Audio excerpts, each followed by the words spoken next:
Jusqu'où les avocats peuvent-ils aller pour défendre leurs clients? Le procès en appel de l'assassinat de Samuel Paty s'est ouvert hier et le discours de maître Francis Vuillemin, avocat de l'un des complices présumés de l'assassin de Samuel Paty, a choqué. Samuel Paty procédait à la discrimination des élèves musulmans, a-t-il dit. Il a commis une erreur pédagogique fondamentale.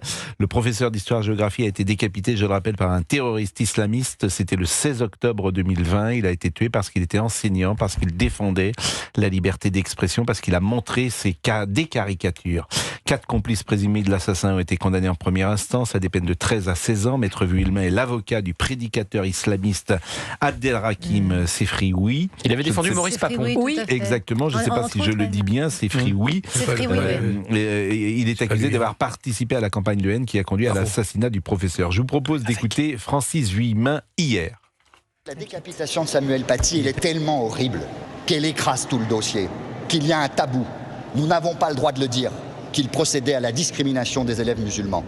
Mais moi, je vais le dire, haut et fort, après avoir montré un certain nombre de caricatures devant tous les élèves, il avait le droit, toutes ciblées sur Mahomet et l'islam d'ailleurs. Mais il avait le droit. Il en présentait une 4e, parfaitement obscène, aux limites de la pornographie. Et avant de montrer cette caricature, que faisait Samuel Paty? Il disait à la classe, les élèves musulmans, levez le doigt, pour ensuite les inviter, leur demander de bien vouloir sortir de la salle. Il procédait à la discrimination des élèves musulmans. C'est une présentation qui est faite, qui n'est pas convenable. Il interrogeait précisément ceux qui pouvaient être gênés par ces caricatures, et c'était au contraire une marque de délicatesse, me semble-t-il, de prévenance, et je ne dirais pas de discrimination, tel que c'est rapporté par Maître Vuillemin. Alors, d'une part, ça me semble assez étrange dans la période dans laquelle nous vivons, où les professeurs doivent être précautionneux, précisément parce qu'ils exercent leur métier de professeur. Ça, c'est la première des remarques que j'ai à faire.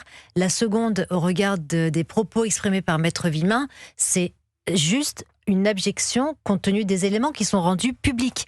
Le monde médiatique, nous le savons tous, que la fille de M. Chnina était absente le jour où il s'est passé ce qu'il s'est passé, c'est-à-dire M. Samuel Paty a demandé à certains élèves de sortir s'ils étaient plus ou moins sensibles. Ça s'est passé comme ça. Et de dire et de faire de la jurisprudence posthume Samuel Paty en expliquant qu'il y a eu de la discrimination envers les élèves musulmans. Mais pardon Pascal, c'est juste abominable. Alors on va l'écouter la discrimination envers les élèves musulmans, ça n'existe pas en République française. Ça n'existe pas. On va l'écouter de nouveau Francis Vuillemin, mais comme nous avons 2 avocats avec nous autour de la table, maître Sarah Salman et maître Gilbert Collard, j'interrogerai Sarah Salman tout d'abord dans une seconde. Écoutons de nouveau Francis Vuillemin, c'était hier. Je démontrerai même qu'il faisait la même chose dans le précédent établissement où il était affecté, en 2016. C'est dans le dossier, personne ne l'a jamais dit. Alors lui disait que c'était pour protéger les élèves par rapport à cette caricature. Mais on ne protège personne dans l'école de la République en discriminant, en demandant à des élèves de se désigner en fonction de leur religion. Ça signe la discrimination. C'est un article du Code pénal qui réprime ceci. C'est lequel d'ailleurs? Alors on est évidemment très choqués parce que Samuel Paty est mort pour le courage, pour l'honneur, pour la France, et d'une certaine manière, je crois que l'un de vous disait cela. Il le tue une deuxième fois. Il le tue une deuxième fois. Alors Sarah Salman est là, elle est avocate, ça pose évidemment ce que doit être une défense. Est-ce qu'un avocat peut tout dire? Est-ce qu'il a le droit de tout dire? D'ailleurs, est-ce que ces propos peuvent tomber sous le coup de la loi? C'est intéressant que vous en parliez, parce que moi j'ai eu affaire au Conseil de l'ordre des avocats du barreau de Paris pour des propos que j'avais pu tenir. Voilà, j'ai été convoquée. Donc la question c'est, est-ce qu'ils vont le convoquer aussi, sachant que moi j'ai souvent observé qu'il y a des avocats pour qui on est plus conciliant que d'autres. Voilà, j'en discutais avec Gilles Goldnadel, on était assez d'accord là-dessus. Il y a des confrères pour qui on est conciliant, d'autres pour qui on l'est un peu moins. Alors après, un avocat n'est pas comptable des agissements de son client, mais quand on défend quelqu'un, ça n'inclut pas de cracher au visage des parties civiles non plus. Et là, finalement, il déplace le débat. Le sujet, finalement, c'est pas la discrimination. Il permet de déplacer le débat, peut-être parce qu'il n'a pas beaucoup d'arguments sur le vrai cœur du sujet. Non, il agite la variable. Moi, ce que j'entends, Gilbert Collard, c'est au fond ce qui est arrivé à Samuel Paty. Il a une part de responsabilité dans ce qui est arrivé. C'est ce que j'entends. Bah oui, bien sûr. Cet avocat est un minable. Moi, j'aurais aimé me trouver dans le prétoire pour pouvoir lui répondre. Mais il faut observer 3 choses. La première, c'est que ces propos, il les tient en dehors de l'audience. C'est donc un propos public, qui n'est pas judiciaire, qui ne s'inscrit pas dans le cadre de la défense. Parce que la défense, elle s'exerce dans le prétoire. Mais le serment de l'avocat vaut hors du prétoire également. Bien évidemment. Le serment, il vaut partout. Tout le temps, partout, il est imprescriptible en plus. Exactement. Bon, mais je fais remarquer ça parce que ça montre quand même qu'il cherche à nuire et non pas à défendre. Oui. La nuance est de taille. Tenir un tel propos devant des magistrats dans une salle d'audience, en les enveloppant de toute la rhétorique de l'argument, c'est une chose. Oui. Alors, je dis bien en ayant la politesse des mots. Voilà. Ce que ce vulgaire personnage n'a pas. La politesse des mots. Mais il s'exprime en public, pas dans une audience. Donc il n'est pas dans la défense. Il est dans la rhétorique de la propagande. Une tribune politique. Et il fait une tribune politique et qui plus est, il ment. Exactement, mais c'est ça qui m'intéresse. Pourquoi fait-il ça? Parce que c'est le vergesse du pauvre. Il veut se faire. Ce matin, c'est un petit vergesse. Oui, c'est le vergesse du pauvre. Il est content d'avoir 3 caméras. Il a 3 caméras, ça lui fout une érection verbale. Voilà. En fait, attention mais quand même, que vos propos ne tombent pas sous le coup de la diffamation. Non. L'injure publique plutôt. Ou de l'injure publique. Non, il n'y a pas d'injure publique. Je suis désolé, je défie un magistrat de trouver dans l'expression érection verbale une diffamation ou une insulte. Bon. Oui, parce qu'on ne pourra pas. Non, mais vous le voyez, là, vous avez vu, excuse de t'interrompre, vous avez vu la mimique, la gestuelle. Il est content de lui. Il est content de lui. Il est satisfait de ce qu'il dit. Il a un orgasme verbal, voilà. Moi, je suis très sensible par ce qu'a dit Sarah Salman sur le 2 poids 2 mesures. Je rappelle que Gérard Depardieu, en première instance, a pris une peine plus sévère parce que son avocat, Maître Assous, qui a depuis d'ailleurs changé d'avocat, avait été jugé. Ils ont reconnu la victimisation secondaire. Voilà, dans sa défense, trop dur avec les victimes. Oui. Et Depardieu a pris une peine plus lourde en raison de la défense de son avocat. Donc là, ça va m'intéresser.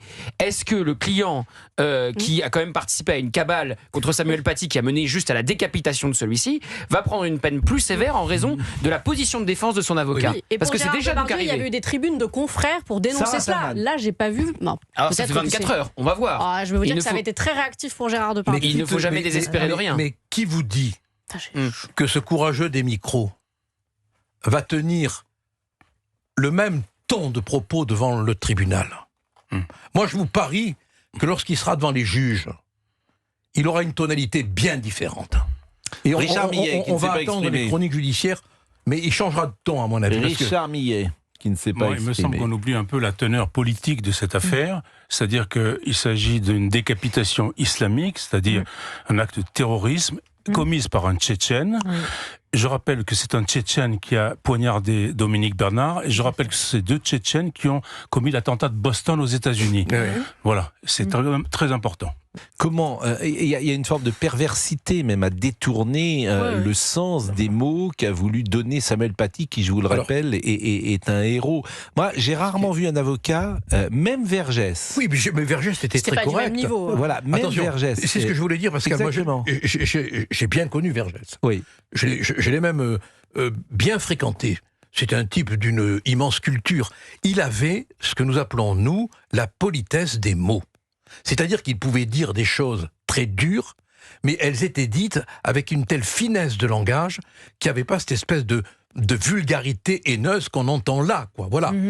Et finalement, cet avocat est un lourdeau, quoi. Il essaye de paraître, mais il n'arrive pas à maîtriser les mots.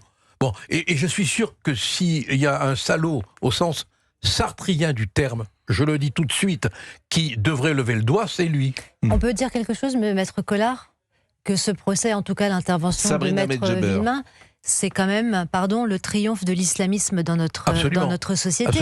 C'est-à-dire que s'il agit comme ça, vous parliez tout à l'heure de tribune, c'est évidemment une tribune politique. Pour quelle raison? Parce qu'il cherche, à travers les propos ignominieux qu'il tient, de justement capter, de faire une OPA sur une clientèle ou de présidents d'associations, de collectifs ou même d'islamistes. Rappelons quand même le profil d'Abdelkrim Sefri, Depuis 2004, c'est lui le fondateur du collectif Cheikh Yassine, le même étant le fondateur du Hamas. Il a officié, divulgué, diffusé, ramifié un discours antisémite, sexiste, homophobe, anti-France pendant 16 ans. 16 ans jusqu'à ce que ce collectif soit dissous. Donc, il y a bien une conclusion entre guillemets, sociétal qu'on peut tirer de ce procès, c'est que c'est un véritable triomphe de l'islamisme pour que justement certains avocats prétendent à conquérir ces personnes-là. Oui. Écoutons une dernière fois M. Vuillemin. On l'écoute beaucoup. Hier, il a demandé, il aurait espéré que Samuel Paty fût suspendu. Monsieur Sefrioui n'a jamais appelé à la violence. Il ne connaît pas le terroriste et le terroriste ne le connaissait pas. Il n'a jamais, Abdelhakim Sefrioui, nous allons le marteler, appelé à la violence. Il appelait à des sanctions administratives. C'est-à-dire soit que Samuel Paty soit exclu de l'éducation nationale, pas forcément définitivement, mais quelques semaines ou quelques mois, une suspension qui aurait apaisé les esprits des familles et qui aurait permis un temps de réflexion à Samuel Paty pour qu'il prenne conscience des fautes qu'il a commises. Et l'administration de l'éducation nationale a commis de nombreuses fautes aussi, en le surprotégeant, alors qu'il fallait le sanctionner. S'il avait été sanctionné, il serait vivant parmi nous aujourd'hui. Non, mais franchement, c'est pas ça va trop loin, ça va trop loin. C'est horrible, hein. J'espère que le bâtonnier va pour une fois prendre son bâton, hein. Parce que là, on est quand même tenu à une obligation de... Il y a un devoir de délicatesse, de modération, du principe d'humanité. Il a été complètement lâché, Samuel Paty. C'est une réécriture de l'histoire absolue. Exactement. Encore une fois, mais personne ne l'a soutenu. Ce qui m'intéresse, moi, c'est de voir comment cet avocat, qui vocifère devant les micros, va se comporter devant les magistrats. Parce qu'il peut très bien se faire rappeler à l'ordre par le président. Oui, mais un peu de respect quand même. C'est même hors du prétoire, un peu de respect. On est d'accord, bien sûr. Pour les sœurs de Samuel Paty. Non, c'est horrible. Non, c'est horrible. Il y a une chose que tout ceci révèle, c'est la défaite de l'enseignement. Dans l'enseignement tel que je l'ai pratiqué, tel que je le conçois, un professeur est maître à son bord.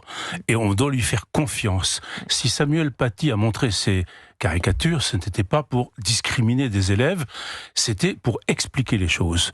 C'était dans un geste historique et géographique même d'une certaine façon. Voilà, donc on ne fait plus confiance au professeur, on appelle sur un téléphone quelqu'un pour décapiter. Mais on le rend responsable, il le rend responsable de sa propre mort quand même. C'est ce qu'a dit la sœur d'ailleurs de Samuel Paty. C'est la version.